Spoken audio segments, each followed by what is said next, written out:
ஞாயிற்றுக்கிழமை மாலை ஐக்கிய அரபு அமீரகத்தின் ஜபில் அரண்மனையில் தொழுகைக்கான அழைப்பு முன்பை போலல்லாமல் ஒரு சிறப்பு வாய்ந்த அழைப்பாக இருந்தது. இந்த தொழுகையில் ஒரு திறமையான இளம் குரல் கண்டெடுக்கப்பட்டார். அந்த ரம்மியமான அரண்மனையில் அவரது குரல் மூளை முடுக்கெங்கிலும் ஆழமாக எதிரொலித்தது. ஆம், அவரது பெயர் நயான் அப்துல்லா அபுகாத்ரா அல் ஃபலாசி. அவரது தொழுகையின் குரல் அந்த அரண்மனையில் உள்ள அத்தனை பேரையும் ஓர் விவரிக்க முடியாத அனுபவத்துக்குள் புகுத்தியது. அந்த தொழுகையில் பங்கேற்ற அனைவருமே ஒரு மறக்க முடியாத அனுபவத்தை சுவைத்தனர். அந்த சிறுவனின் அழகிய குரல் அந்த ஜபில் அரண்மனையின் சுவர்களில் ஆழமாக எதிரொலித்தது. இளம் எமிராட்டியான அப்துல்லா அபுகாத்ரா அல் ஃபலாசி அவர்களின் எழுச்சியூட்டும் குரலில் பிரார்த்தனையில் பங்கேற்ற அனைவருக்குமே ஒரு மறக்க முடியாத அனுபவத்தை அது உண்டாக்கியது.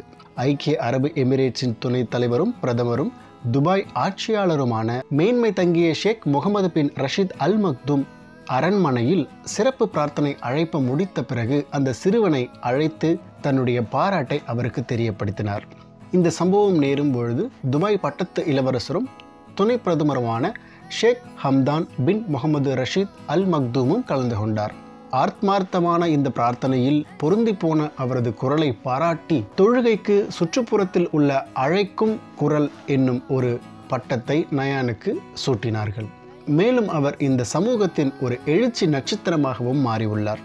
இதை குறித்த யோசனையில் ஐக்கிய அரபு எமிரேட்ஸினுடைய ஷேக் இளம் இசை கலைஞர்களை ஊக்குவிக்கும் வகையிலும் அவர்களுடைய திறமையை வெளிப்படுத்துவதற்கான ஒரு தளத்தை உருவாக்கி தர வேண்டும் என்று ஒரு குழுவையும் உருவாக்கியுள்ளார். இந்த குழுவின் தலைமையில் கிடைத்த விண்ணப்பங்கள் 1700க்கும் மேற்பட்டவை. மேலும் நயானின் இந்த சக்தி வாய்ந்த தொழுகை அழைப்பை ஓதும் இந்த காணொளியானது துபாய் ஊடக அலுவலகத்தால் பகிரப்பட்டது. இந்த காணொளி அரபு நாடுகளின் மத்தியில் ஒரு பேசு பொருளாகவும் சிலாகிக்கக்கூடிய ஒரு விஷயமாகவும் இந்த காணொளி சமூக வலைதளங்களில் வைரலானது. இத்தகைய செய்திகளை உடனுக்குடன் தெரிந்து கொள்ள ஊடகத்தை பின்தொடரவும். செய்திகளுக்காக விஜய் வேல்முருகன். நன்றி.